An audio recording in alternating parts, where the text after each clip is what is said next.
Karl Heinrich Marx is popular today with socialists because of his creation of the extraordinarily dark concept of utopian communism. His methods to obtain world domination are detailed in his publication, The Communist Manifesto.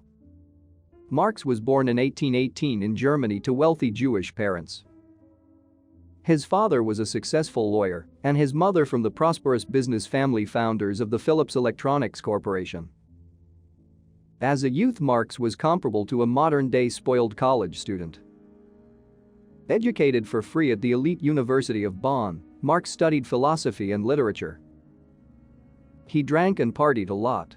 He learned to reject his belief in God from an atheist professor, and he wrote a vast amount of dark poetry.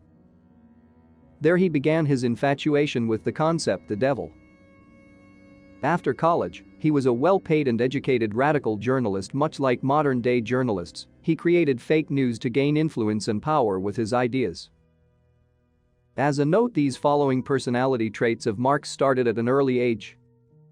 He hated work. He was an extreme racist, as was Friedrich Engels. By choice, lived in filth and poverty.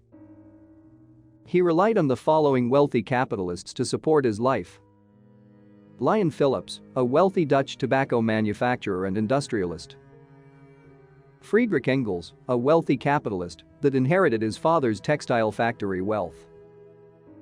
Marx was married and had 7 children. His daughter Laura Marx married Paul Lafarge, a Cuban-born socialist. Marx and Friedrich Engels were obsessed that Paul had African blood in him. They referred to him as Negro Gorilla. 2 of his daughters, Laura and Eleanor Marx, committed suicide in formal pacts with their husbands. Karl Marx's 3 sons died from starvation at a young age because Karl did not wish to work.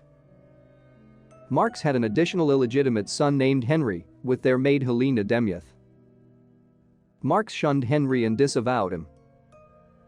Even though Karl Heinrich Marx came from a privileged life, by all measures he was a failure as a husband, as a father, as a provider. In his later life, his beliefs became much darker.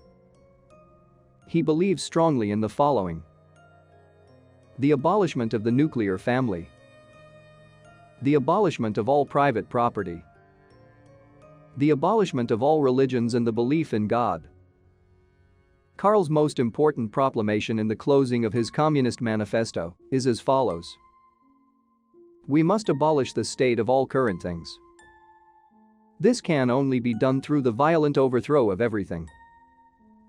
Marx's favorite quote from The Devil's Agent Mephistopheles, from the John Georg Faust book. Marx's family and friends could hear him shouting this quote with his fist in the air. Everything that exists deserves to perish,